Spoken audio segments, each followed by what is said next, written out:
What's going on, you rogues, rebels, and renegades? Welcome to a brand new episode of the Rogue Country Podcast. Thank you so much for tuning in.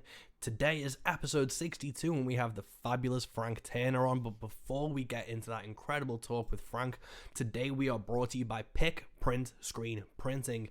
They're a Liverpool-based family-run hand screen printing company, and I love these guys. They do my t-shirts, they do the Rogue Country t-shirts, they do Josh Bettis' t-shirts. So if you need band merch, workwear, business uniforms, club or sports team wears, or apparel lines, please get in touch with them. They use eco-friendly inks. It's all done by hand, and they're just an incredible company to work with. I love them, and you should go support them. If this is your first time tuning into the Rogue Country Podcast, welcome. We have some phenomenal guests in our back catalogue that I urge you to go check out. We've had incredible UK country and folk artists on.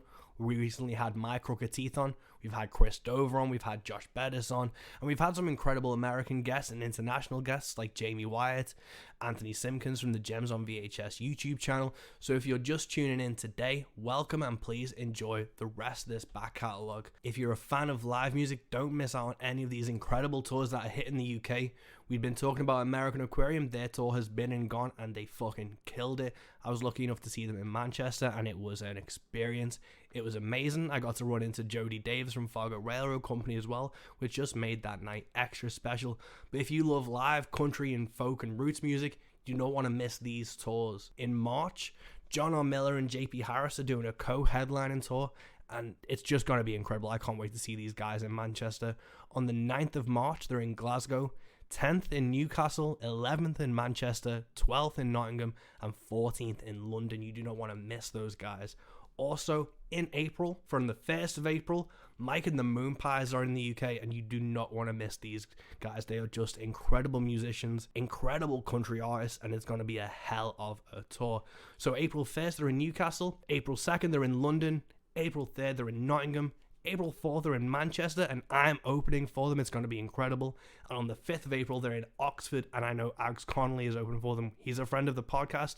You will not be disappointed. We're also working hard here at Rogue HQ to bring you some incredible live gigs. The contracts have been signed. We cannot say anything yet, so we're going to keep rolling on to these announcements. We've got 2 incredible Hank Williams shows coming up in September. On September 17th, the 100th year anniversary of the birth of Hank Williams, there is an amazing show at the Bunkhouse in Swansea featuring Ashley Harding, Josh Bettis, and the Taff Rapid String Band. And on the same day in Birkenhead, I am hosting an all-dayer with Brandon Ridley, Cold Hands, Young Devils, the Burner Band, and me. And it's just going to be an absolutely incredible day of music that we're hitting 2 venues in 2 different parts of the UK. And it's going to be phenomenal. Tickets are available now for the Swansea date. Thank you so much to everyone who's bought one so far. They are £10. They're available on Skiddle. You can find them on our Rogue Country Facebook. Birkenhead, it's a free all-dayer. Thank you so much to the Swinging Arm for hosting us there. It's going to be an epic day, and we cannot wait to share in the love of Hank Williams and his music. We have a lot more stuff in the works, but we can't announce anything yet, so please stay tuned. And if you do want to support Rogue Country and our endeavors, you can pick up a Rogue Country t-shirt from our Bandcamp, or you can also pick up the brand new Rogue Country mug. By buying these merch items, you help us keep putting on independent shows with incredible UK and American artists and international artists the best we can. So head over to the Rogue Country Bandcamp, pick yourself up a shirt and a mug, and help us spread the Rogue word. But let's get down to business. Today's episode is with Frank Turner, the folk punk icon. He released his 9th studio album, FTHC, last year. It's phenomenal. If you've not listened to it, check it out. And I can't thank him and his team enough for making the time to sit down and talk with me ahead of his sold-out tour. We sat down with him in between his Ipswich dates. There was an issue with connection, so at some point during this interview, it drops out. I'm going to pop up again and we'll carry on with the rest of the interview. But thanks so much to Frank for not just making the time for one night, but then to come back immediately the second night to finish the interview. It really just shows how much of a fucking stand-up guy he is. And this was a phenomenal talk to have. So thanks so much to Frank and his team for making this work. So without further ado, this is episode 62 of the Rogue Country Podcast with Mike West and Frank Turner. Cool, thanks so much. So tonight you're in Ipswich, I believe. Ipswich, Rock City, the fine and wonderful place that it is. Yes, we're. It's been a long time since I played here, but we're back here tonight. Oh, amazing. How's the tour been going so far? Really good. It's been a fun way to start the year. I mean, 2022 felt like a transitional year in terms of live music and the pandemic and all that business. And broadly speaking, it feels like this year has started more normally, Yeah. quote unquote, than any for a good few years yet. I like being on the road. I like being on the road with my band and my crew. And also, so as you mentioned, we're playing Ipswich. We sort of do a thing where we try and do one tour where we play the obvious places, Manchester, Birmingham, London, and then another one where we go to the places that perhaps not every band goes. So here we are in Ipswich, and it's nice. People do appreciate it. Yeah, no, that's amazing because there's so many amazing venues in like every city or every town. You just kind of have to look for them and know where they are. And, I don't think you're a musician who's made it really until you announce a tour and there's someone in the comments being like, why haven't you played Warrington? Or a random spurious town as opposed to all the major ones. Sure. I think I always enjoy seeing those comments of, totally. And for the record, I have played Warrington 3 times. So glad you picked that one.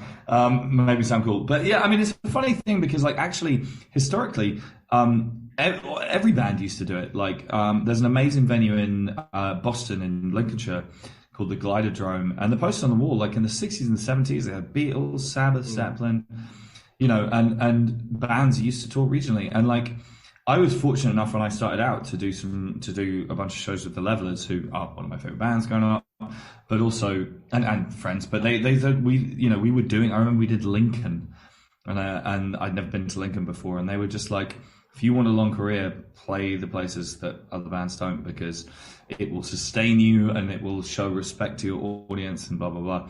And I try and sort of pass that information forward. Like it's like, hey, there's some really really cool gigs around this country that almost no one goes to, and it's the audience is there. There's people who want live music there. We just played Falmouth the other day. Nobody plays in Falmouth. The show sold out in like an hour, and it was rammed. We could have done like 3 nights. It was awesome. Amazing. And I saw recently you got 2 crows tattooed on your ribs, which is one of the worst places to get tattooed. How are you healing? How are you holding up, especially playing live after those? The healings have been fine. The actual process, I mean, that was the end of quite a long process. I had 4 sessions to get them done. I tend to get my large pieces done by my friend Matt Hunt in Birmingham. I used to run a shop called Modern Body Art. Now he tattoos from home. But he's like a very dear friend of mine. So we get to chat and catch up. He's been to me for like 16, 17 years now. So we get to catch up on things. But it sucked. I mean, that's a grand total of, I would say, 14 hours work there. And it's one of those things. I mean, you appear to be a tattoo person yourself, but it's like with every bit that kind of gets done, you kind of think to yourself, I'll never get that bit of my body tattooed again. That bit's done. Yeah. Move forward. Yeah. No, it's amazing because I saw you and I was like, I hope that wasn't done pretty fresh, because I got this one on my forearm done and then went on tour pretty much straight away. And then the second I came back off tour, I had to go get it touched up because I just rubbed off the entire thing. Right. I got the backs of my hands done about an hour before a show, which was an extremely dumb idea. But do you know what I mean by the heat press thing that they do sometimes when my friend Oliver did these, and he like sort of microwaves a towel so it's really hot, and then when he's finished he just like slams a hot cloth on it. And some tattooers kind of swear by this as a kind of processing thing, and it sucks a lot, but it does reduce the swelling a lot. Oh no. So I was like, man, I've got to play a show in like an hour. And it was like literally across the street from the tattoo place. It's a place I've been many times. And Oliver was like, you're an idiot. And then he kind of sizzled my hands in. Nice. And it really sucked. But I did do the show. So yeah, that's the main thing. I remember I got this done on my hand, and I made sure I was like, I'm not gigging for I think a month around that. So I was like, I'll get that done if it's that's intelligent forward planning, which I heartily support. Yeah. But don't practice, apparently. Recently, I saw you played the Houses of Parliament gig for the Music Venue Trust.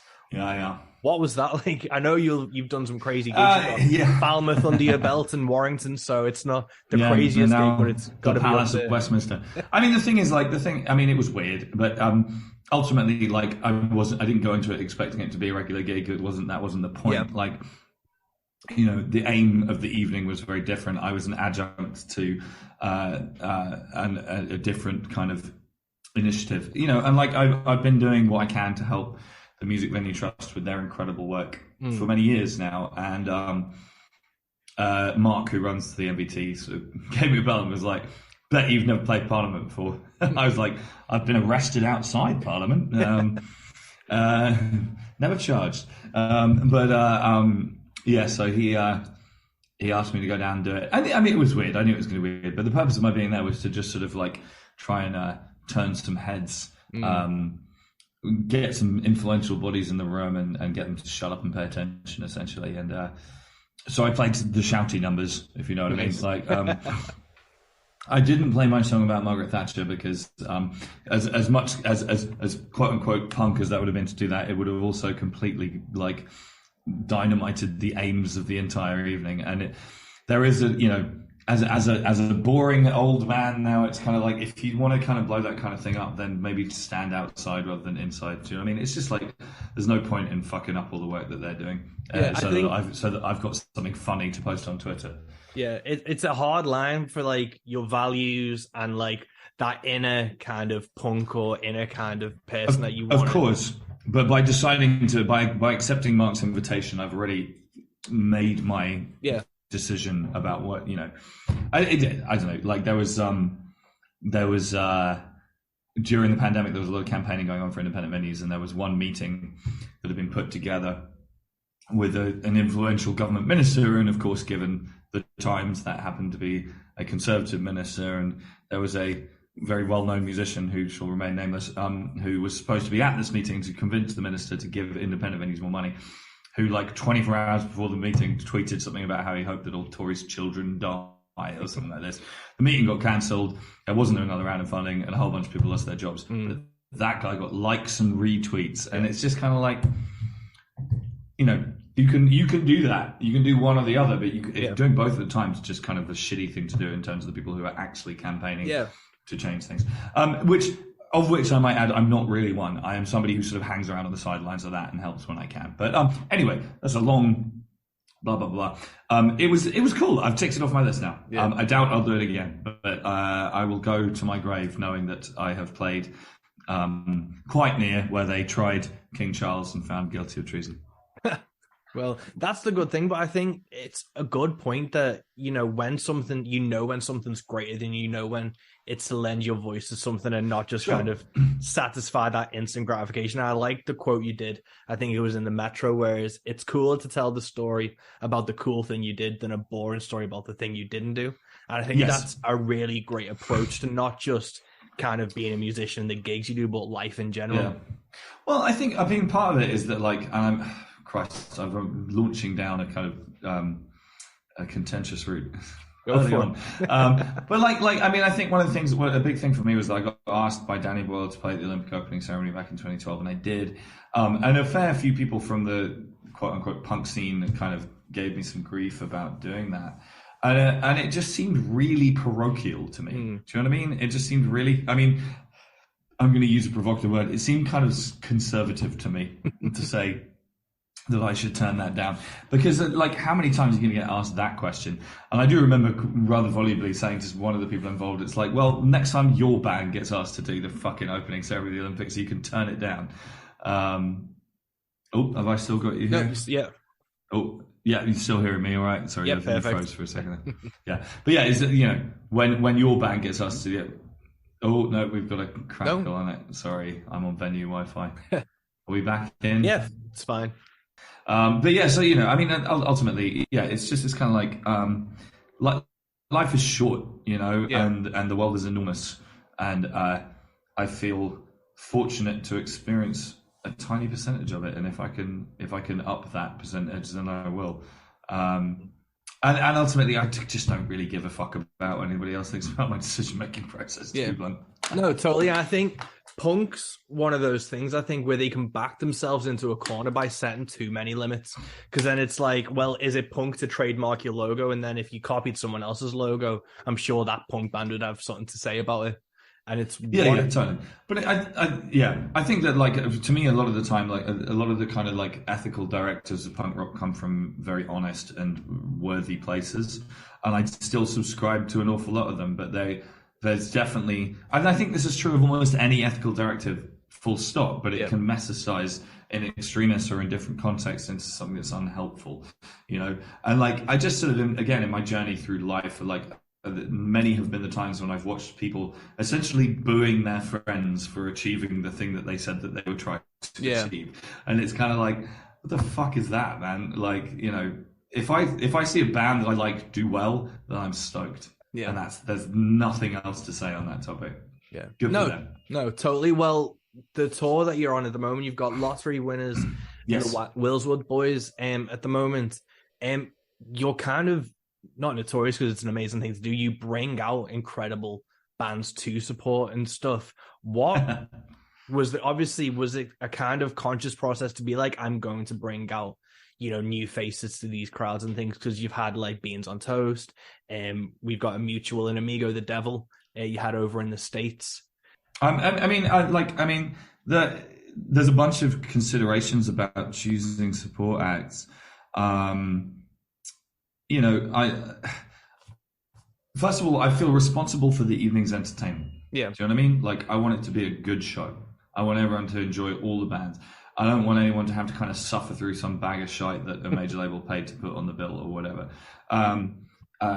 You know, a very long time ago, before I really knew what was going on, there was a moment in time in my old band, we had a tour where a band bought onto it and it was dreadful. And I hated the experience. Never done it since then. So you know, there's that. You want cool bands. You want people to have fun. I want to share bands that I like. You know, like I want to spread the word. And like I think the Lottery Winner was amazing. I think the Willswood Boys are amazing. And it's because like that's how I got anywhere. And that is where we lost connection. But Frank, being the kind soul that he is, agreed to reschedule, and we talked to him the following night. And this is the rest of that talk. Enjoy. Awesome, but thanks so much for making the time again. Yeah, I felt bad about it yesterday. So. No worries at all. How was last night in Ipswich? Oh, it was great. It was really good. But I was particularly, Ipswich is about 45 minutes away from where I live. So it was like I got off stage, I jumped in my car, I drove home, and that has been very nice. Oh, amazing. Like, I was going to ask because I wasn't sure how close you were to home and stuff. When you're off, like, have a day off on tour, is there anything you kind of aim to do in between, or did you do anything nice today that kind of relaxed you? As I get older, as a 41-year-old man now, like, my days off, I tend to do as little as humanly possible.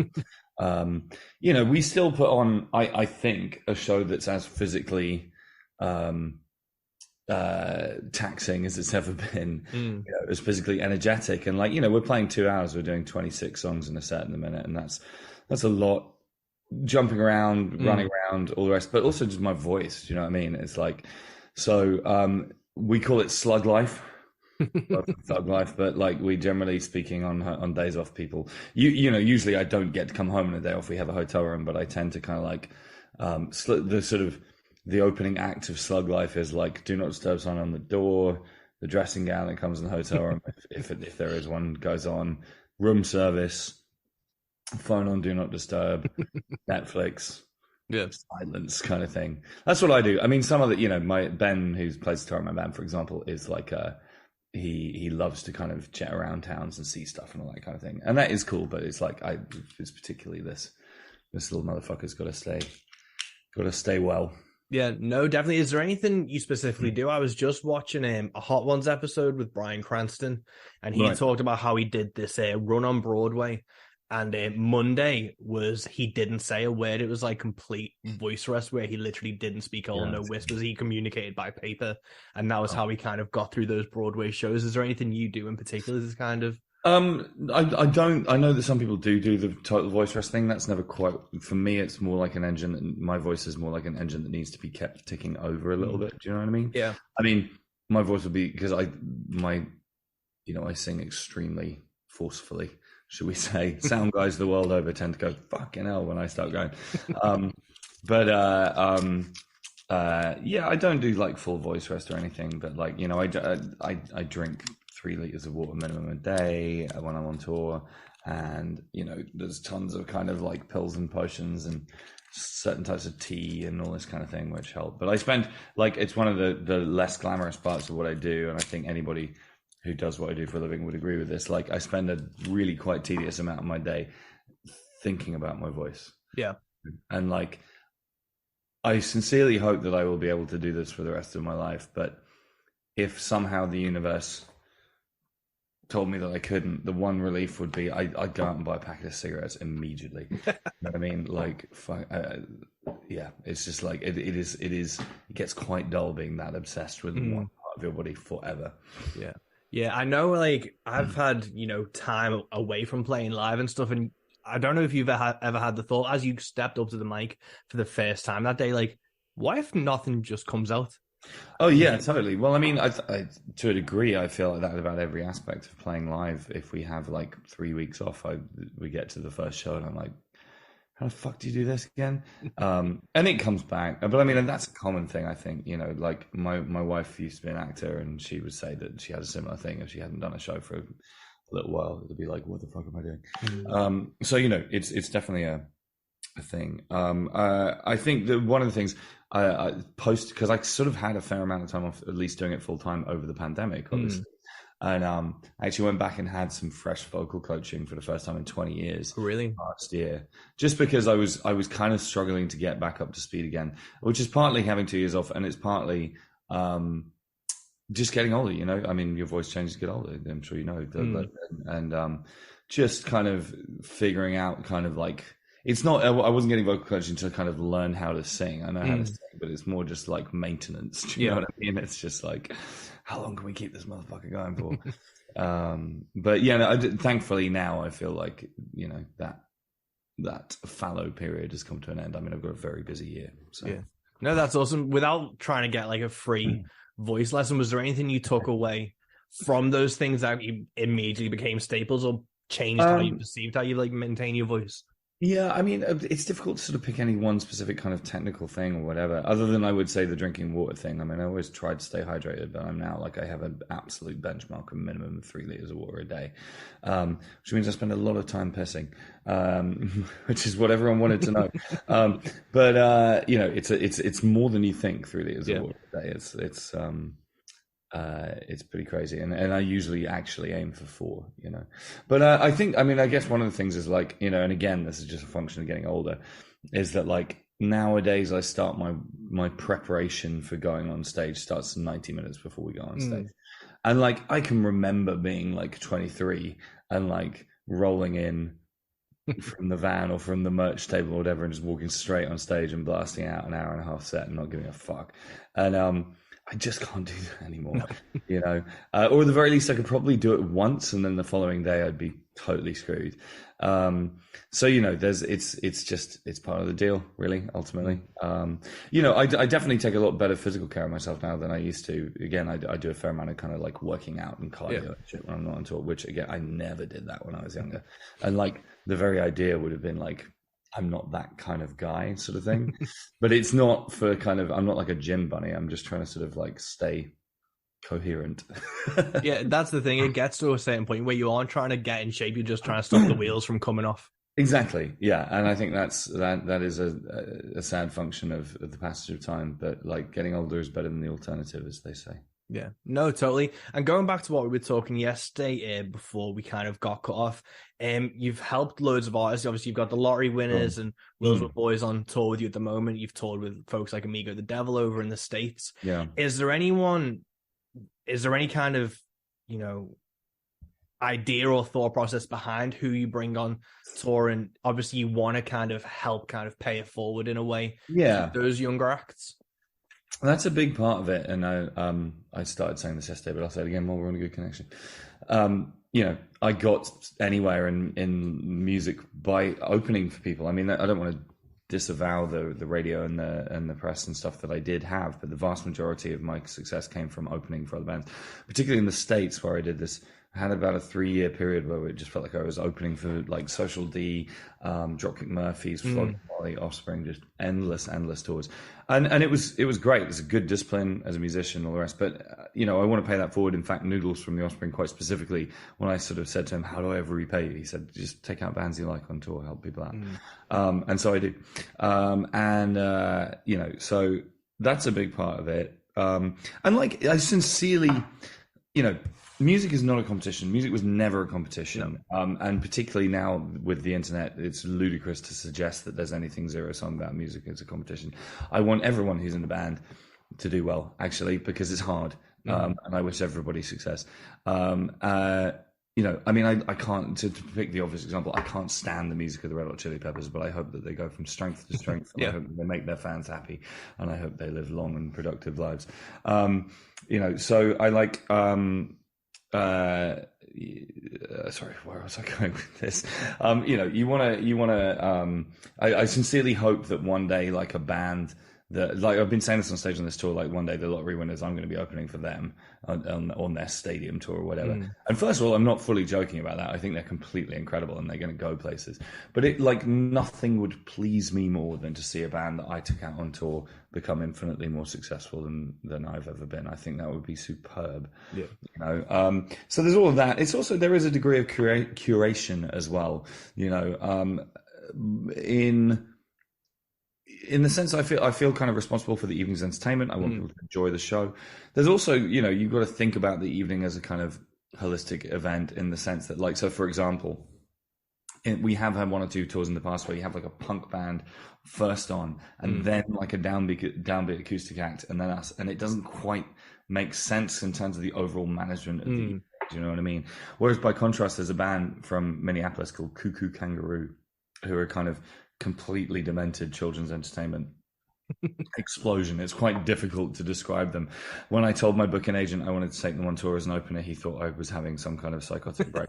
But actually, they were the single greatest support act we've ever toured with, because like their entire thing is crowd participation, and they, like, by the end of their half an hour slot, everyone, including the kind of cynical old dickhead in the Social D t-shirt at the back, are doing like dinosaur impressions or something, and everyone's loose and everyone's smiling. And when we toured with them, like, our shows, like, the room would explode the second we hit the stage, because everyone's already ready for that. Somebody has to do the work of getting people to kind of shake off their nervousness and their shyness. And if it's not a support act, then it's me, so there is a sort of some self-interest in there as well. No, that's awesome. And obviously with Lottery Winners and Willswood Boys, you've kind of taken that from the stage as well, and you helped produce both records for both of them. I've guested with Lottery Winners. Their producer, who's also their manager, is a guy called Tristan, who produced England Keep My Bones, and is therefore an old friend of mine. And I've sung on a couple of songs with them. I produced the Willswood Boys record. I produced for Pet Needs as well. I'm doing more production work. Not every band that I work with in the studio is a band that I'm going to tour with, but like a fair few of them, you sort of fall in love a little bit while you're working on a record. Like, certainly you listen to it a lot while you're comping vocals and shit, you know what I mean? So like, I know all the words to the Willswood Boys album. Nice. Like, there's been Rick Rubin's had some interviews recently, and there's been a lot of talk about his production style, because he can't play instruments. He says he doesn't even know how to run the engineering software and stuff. Is there anything that you kind of have when you work with a band from your mind as a producer, or is there anything that you're trying to hit when you're producing a record? It totally depends on the band in question, and it should do, to be blunt. Like, I mean, there are obviously certain producers who like have a sound or whatever. I don't know. I'm largely pretty suspicious of that. I mean, Steve Albini's kind of an exceptional case in many ways, but nevertheless, it's like bands go to Steve Albini to sound like Steve Albini, which is a thing. He calls himself an engineer to his credit, and like I adore a lot of his work. But like, to my mind, the best description of what a producer does is that you're the coach, you're the Mr. Miyagi, or however you want to think about it. And like, my job is to make any individual band be the best version of themselves. And sometimes that's a question of suggesting things, particularly for younger bands who might not know some of the kind of technical things that can be achieved in the studio and all the rest of it. To pick the obvious example, a lot of bands they're like, oh, we'd never play with click tracks, and it's like, oh, you want to play with a click track because it's actually contrary to what you think. It's going to make you sound more kind of together and energetic, actually. And it's, or double tracking vocals or guitars or whatever it might be. So there's some of that, but there is a big degree. One of the things I find interesting about being a producer is that you have to learn to put your ego away a fair amount of the time, because ultimately it's not your decision. And I'm so used to being the guy in the driving seat when it comes to making records. When I'm making my own records, it's like, no, sorry, this is how this fucking song goes. And like, I've had situations where I'm like, I threw up a whole arrangement for one of the Willswood Boys songs when they came in, and we laid down the basics, and I spent for fucking ever layering up guitars and like string samples and all this sort of shit. And they just came in and they were like, nah, it's not the one. And it was just like, but, and they were just like, sorry, it's just not how that song goes. And you have to go, cool, okay. Yeah. And have you produced most of your records as well, or have you worked with producers? I've worked with the first two solo records I did with Ben Lloyd, who's my guitarist in the Sleeping Souls, and I would say that was a joint effort. Then we so just quickly working through stuff. Poetry the Deed we did with Alex Newport, but like all of the arrangement work we did before we got to the studio. Inking Bones we did with Tristan again, but I mean, again, I've always sort of been I was pretty hands-on with the arrangement ahead of time for that one, and we didn't have very much time. We did that record in like 8 days, Tape Deck Heart was kind of the exception, because that one we did with Rich Costy, and that was very much a produced record, which was a new experience for me at the time, and one that I found quite punishing. It wasn't the most fun making that album. Positive Songs we arranged ourselves. We recorded that record in 6 days. Again, that was sort of on purpose. Do it quickly. Be More Kind was a whole experiment with like deconstruction, which I did with Austin Jenkins and Josh Block, and that was great. And they were very hands-on with that.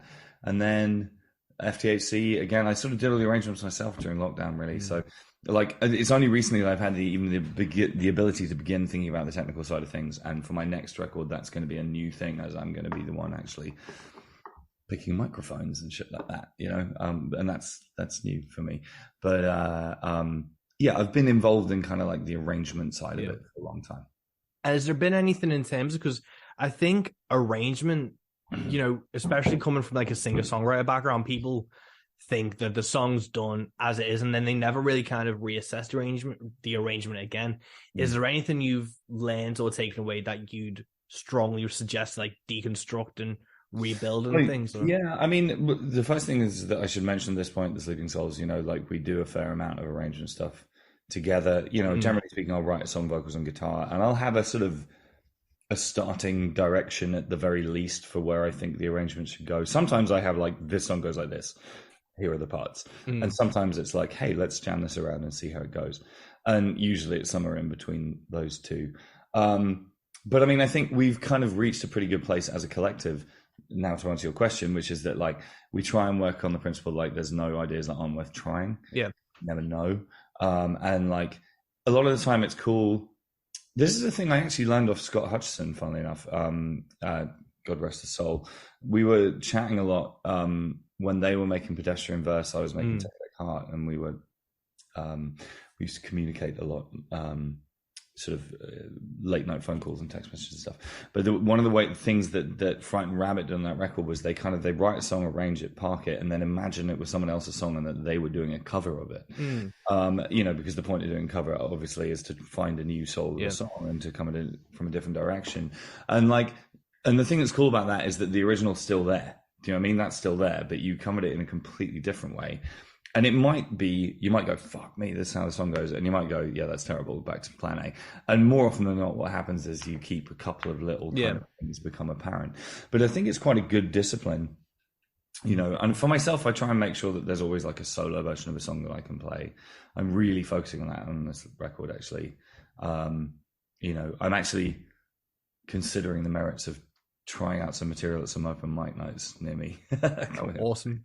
Well, just and like unannounced and just see, because again, I've always got this bee in my bonnet about the fact that like the material that I put out will be judged as being somebody's 10th album, and for obvious and inescapable reasons. But there's part of me that's curious to know how would it go down to a completely fresh audience, virgin audience. You know what I mean? I'd still want that to be impressive, I guess would be the way. But yeah, I just think that it's cool to try all different things and, you know, try slapping a capo on and playing in different chord versions or a different key or whatever. Just feel out where a song can go. No, that's amazing. I think what you're talking about with open mics is a really interesting point. Like, I'm a fan of stand-up comedy, and I follow, you know, they start off at kind of open mics, or they drop in and do like 5-minute sets in front of a completely cold audience, and then they build it from there. And with musicians, it's kind of, you write the song in isolation, and then if you feel it's a keeper, you go out and play it in front of people. If enough people kind of do it, gets on the album, it builds that way. But to have a more organic reaction with an open mic and to do that kind of things are really interesting. Good ideas for it. It's interesting you mentioned stand-up comedy. Actually, I have a whole bunch of friends who are stand-up comics or who work in that world, and I've long been fascinated by both the parallels and the differences between the two. And like, I watch a lot of stand-up comedy. I will never ever attempt to be a stand-up comedian. God fucking damn it! But like, there's an interesting thing watching kind of like narrative arc on the one hand, and sort of callbacks and things like that, which is definitely something I've paid attention to as somebody who talks between my songs. But also, you know, that if you want a masterclass in dealing with a problematic audience, you want to check out some stand-ups, you know what I mean? But a friend of mine, Andrew O'Neill, who's an amazing stand-up, he ran a comedy club in London for a long time, and the whole vibe was that it was like, it was for new beginners. It was like, you know, if you've never done it before, you're welcome here. But they pretty regularly have some pretty big names would come down and do, like you say, sort of 5-10 minutes of new material, just see what landed. And it's a good discipline. And it's like, shit, yeah, there's a reason they do that. It's a smart move, you know? Maybe I should do that too. Yeah, I think it's interesting because I think, you know, as a comic gets bigger, it doesn't really matter what they say, it becomes the person. Like, I recently saw John Mulaney in Manchester, and it feels like he's at that level now where whatever he did, it's John Mulaney, so people are going to laugh, people are going to say he killed it. And I love John Mulaney, incidentally. He's a funny motherfucker, that dude. But if, you know, you can't make people laugh in 5 minutes, it doesn't matter if you are John Mulaney or you are just like someone else. And I think you can be a victim of your own success. And it's the same with musicians, where, you know, you could release a song that you may not think holds up, but because of who the artist is, an audience will. Well, I mean, I don't really want to kind of get into slanging matches now, but like, there are some popular bands who they come up with a new record and they get all the plaudits because, of course, they fucking do, and they sell a bunch of records. But it's like, what is this fucking horseshit? Yeah, you know what I mean? And it's like, if this was a debut record, no one would be paying any attention at all. And that kind of, I don't want to say haunts me, but like, I do think that it's not a bad discipline to say, how would this go over if no one had ever heard anything I'd done before? Yeah, no, it's an amazing thing. And one of the things that I really took away from stand-up comedy was being comfortable in silence, because as a musician, when you get on stage, you just want to try and fill it with as much noise as possible. But if you do need to talk to the crowd or take a breather and just kind of take it in, seeing stand-up comics take that kind of space and work with in between the bits was a really interesting thing to see. Yeah, that's interesting. But who are some of your favorite stand-up comics? I've just recently seen, I saw John Mulaney on the Tuesday, and I saw Bear Kreischer on the Saturday. So it was a really fun week in Manchester. Yeah, nice. I mean, I'm a big John Mulaney fan. I really like Bill Burr. I think he's a very funny man. I think that obviously, like, he's pretty sort of like sails close to the wind a lot of the time. I think he has the intelligence to pull that off. Yeah. It's one of those things where you slightly wonder whether everybody in the audience is quite as in on the joke as you'd want them to be. But nevertheless, he's a funny son of a bitch, that guy. I mean, I like a lot of kind of classic stand-up as well, sort of Richard Pryor stuff from back in the day, that sort of thing. What is his name? Oh, god damn it. I can never remember his name. The most recent special of his that I saw was one all about having a kid. I like Jim Jeffries, a very funny man as well. Norm Macdonald, by the way, I'm also a big fan of. Mike Birbiglia. Oh yeah. Name. Mike Birbiglia. That's who I was trying to think of. Mike Birbiglia. And I'm a huge Norm Macdonald fan as well. I also really, it's controversial, but I'm a Dave Chappelle fan as well. I think he's a very funny man. Again, he sails incredibly close to the wind, and he's obviously sort of pretty much like decided to nuke his own career for various reasons lately. You know, I don't feel the need to agree with everything that a piece of art I'm consuming says.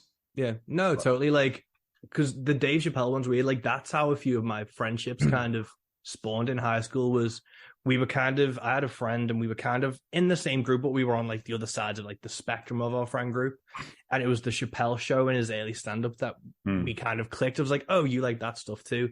So I do have that soft spot for him, but it has just been weird to see him kind of nuke his own career, and watching his like last specials. It's yeah, it's an interesting thing, and we're straying into controversial territory here, but like there is a moment where I start feeling quite a big generational divide with myself on the other side of it, which is an interesting new feeling for me.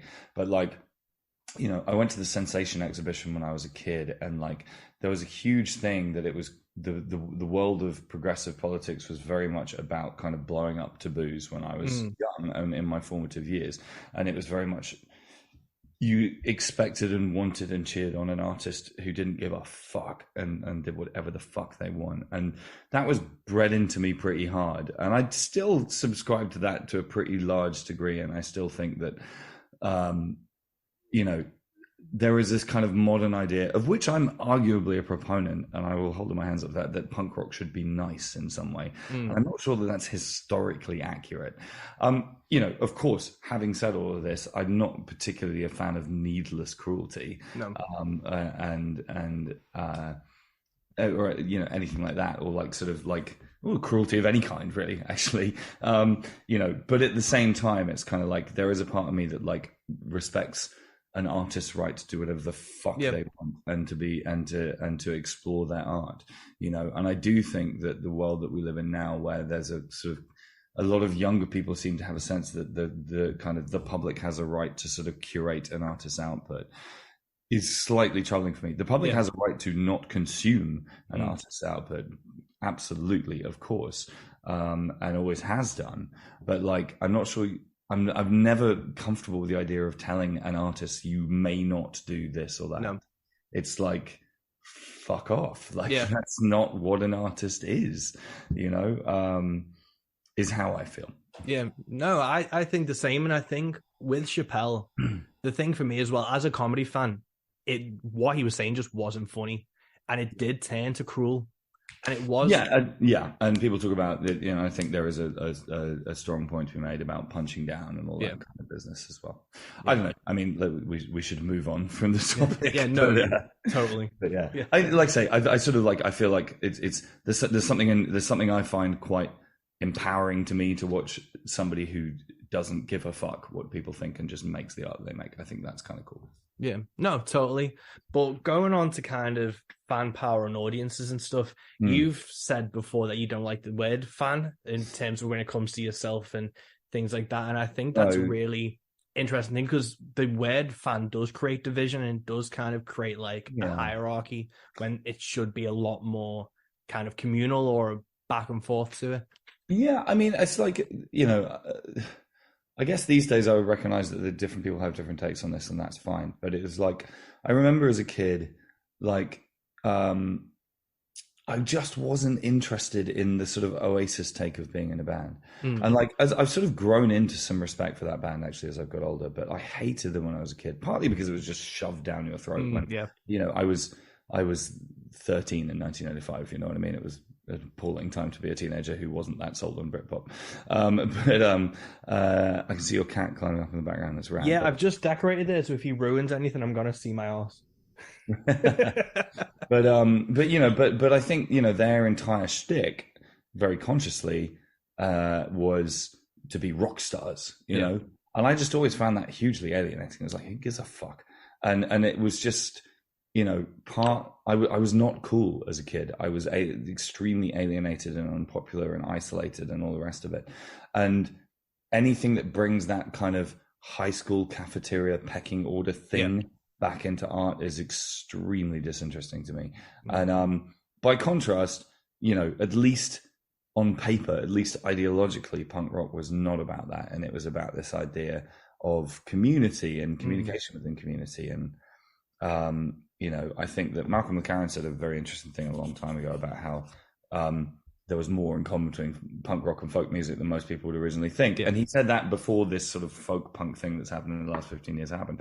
And I thought that was a smart thought, because it is this idea of community music that's less about ego and more about discussion, for want of a less pretentious word. And so, if you just refer to a body of people as the fans, it's just, you're very quickly your Axl Rose. Do you know what I mean? And it's like, with no disrespect to anybody who does like him, Guns N' Roses have always represented like everything I hate about music to me. It's just like, I'm not a fan, I'm afraid. But it's just like, oh, whatever, and there's this it's this idea, this feeling that you get, I feel like I get this a lot with quite a lot of modern kind of pop music, that like, I get this when I watch Black Eyed Peas videos on the very rare occasions when I do that. It's just like, here is a glimpse of a party to which you are not invited and never will be. And there seems something kind of like faintly kind of like, almost like self-disrespectful about people who then press their face up against the glass and go, wow. It's just like, fuck those people. I don't want to be those people. I don't want to hang out with those people. I don't want anything to do with, and I'm not talking about the Black Eyed Peas here. I mean, again, good luck to them. But like that sort of self-consciously exclusive, cool, all that sort of bullshit is just I just think it's gross, and I don't like it. And if people disagree with that, they're more than welcome to engage with it. But for me, it's just kind of like, I don't want to go to your party. It appears not to have crossed your mind. You know what I mean? And so talking about the fans, and like, I love the fact the first hardcore show I ever went to, the first band finished and just jumped over the barrier into the crowd, and the second band jumped out of the crowd and picked up instruments and started playing. And there was something very striking about that fact. That really made a huge impact on me, and made me think about what music is and what the communities around music is supposed to be. Yeah, but yes, I don't like the web fan. Yeah, no, definitely. And I think it's hard. I think, especially with artists either coming up and want to forge their own identities, because you do have artists like Bowie or Lemmy say that no one wants to see a guy in jeans and t-shirts performing. But then there's a huge, you do want to see yourself in the artist. You do want to see that kind of everyman. Yeah, well, I mean, I think clearly some people do want to see people in jeans and t-shirt performing. So, I mean, Bruce Springsteen sells a lot of records. But here's the thing, like, I mean, Bowie's a funny one for me. Like, I wasn't a fan when I was a kid. I have come much more to his artistry as time goes by. And I, he was smart as fuck, and he knew exactly what he was doing, and so on and so forth. I guess in some ways it's almost like he's a dangerous example, because like there's not many people who can pull off things with David Bowie. And to be blunt, I don't think Mark Bolan pulled it off, to pick an obvious example. It's just kind of like, again, each their own. And like, I think, for example, like the whole thing of Orville Peck, or whatever, the way that he's producing what he does, I think is really interesting, and I think it's kind of cool. But it's just, I don't know. It's like, I just don't like snobbery is the bottom line. And it's like, I don't think David Bowie was even remotely a snob. In fact, from everything I've read about him, he was quite the opposite. So he found a way through this morass, clearly. So, but like, I've met a lot of people in bands who've been gigantically up their own arse, and I just think there it is. Yeah. No, but I think that's what I really enjoy about kind of your perspective, and, kind of declaring that you have your open email address that people can just kind of write to. And I felt like the gathering off your new record was an anthem to kind of reinforce that viewpoint. But was there a thought process or inspiration behind having that open channel and making sure that you got that point across to people? I mean, it's partly everything that we've just been talking about. There were some examples. I mean, I always go back to the fact that in my kind of first flush of punk rock euphoria, I wrote to Henry Rollins and Guy Picciotto. Well, I wrote to Fugazi. This was very early days of the internet, but they both had email addresses that I found on websites or record sleeves. And they both wrote back. And then I wrote a handwritten letter to Chris Hanna, who is the singer in a band called Propaganda, who were Canadian anarcho-punk band. And I wrote him a handwritten letter because they had a mailing address in the sleeve to house clean everything. And he also replied with a handwritten letter. And I'm still telling those stories now. And that was coming up on, it's 25, 30 years ago now. Do you know what I mean? And they were life-changing for me. And but partly because it sort of brought that barrier down, you know, it was like, these are just normal people. And that, you know, punk rock DIY, anyone can do it. You don't need to go to music school or be from Mars to do this. You can just do it. And that also then blends into the sense of punk rock as a kind of welcoming place or a safe space, to use a modern cliche. But like, you know, just this idea that, as I say, I felt very alienated by everything and everybody else. And then I found this place where the only barrier to entry was showing up. It was like, you found us, sweet, you're in. Do you know what I mean? And like, that was hugely, that was very moving to me as a kid. You know, it was the first real sense of acceptance I ever felt anywhere, was going to punk shows. So I mean, it's kind of like I want to pay that forward as well. It's funny, the first Lost Evenings festival that we did in 2017, which was pretty kind of wing and a prayer. Like, we had no fucking idea what we were doing. It was like, let's throw this at the wall and see if it sticks. And we did, and a very old and very good friend of mine, kind of, we were standing in this kind of like, there's a sort of like eagle's nest bit of the roundhouse where you can kind of look down on the entrance hallway. And we were standing up there watching people streaming in. And my friend said to me, he's like, oh, I fucking know what you're doing. You're trying to recreate your teenage ideal of punk that didn't turn out to be the real thing. And I was just like, yeah, fuck, man, busted, whatever. You know, and I'm aware that there are people who waste their time and energy just debating whether or not what I do constitutes punk or not. And for the record, I couldn't give a fuck. But is the way that I arrange my affairs and present what I do influenced by growing up with punk rock? Yeah, 100%. Of course it is. Is it an attempt to recreate it? Yeah, probably a fair. No, well, that's the main thing, is you do it because you love it and you do it unapologetically. But we're coming kind of to the end of the time, and I don't want to take too much more of your time off, especially on your day off when you're at home. But you had kind of the best New Year's tweet this year that really made me laugh, where it was your local newspaper had a feature of 5 suggestions of skills. Did you manage to learn any of those 5? No, not really. I mean, my local, one of the place we live has a local newspaper that's fortnightly and it's free, and there's something just absolutely phenomenal about its existence. I adore it. It is, and I don't know who writes it, and like, it's a small community, and but it's like, and it sort of veers wildly between being absolutely hilarious, and you know, kind of interesting. They sort of have local history and stuff like that. But yeah, that New Year's selection was very, very good. I mean, I'm not sure, you know, I always joke that like I try and pick achievable New Year's resolutions, like don't kill anyone and don't try and overthrow a democratically elected government and things like this, because then you get to December and get to celebrate having achieved your aims for the year. I mean, you know, I'd say it's funny, like I'm much more of a kind of, I much prefer to look back at the end of the year than forward at the start. I mean, like, for example, like I'm actually, this is a tiny thing, but like in 2022, I stopped having any nicotine in my life the first time since I was 10 years old.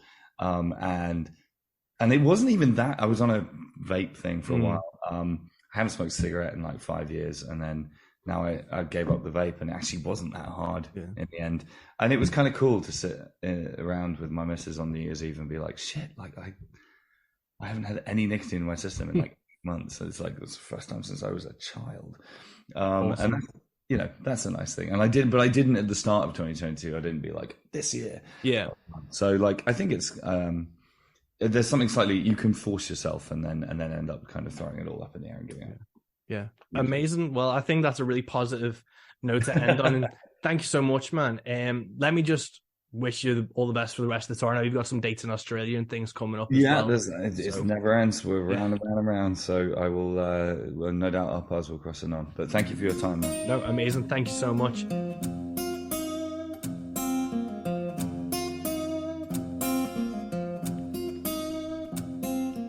We have it, folks. That's episode 62 of the Rogue Country podcast done and dusted. Thank you so much for tuning in and listening. Sorry about the technical difficulties, but thank you so much to Frank and his team for being so fucking nice and welcoming and rescheduling the next day. That's so cool of them, and I really do fucking appreciate it. If this was your first time listening to the Rogue Country podcast, thank you so much for tuning in.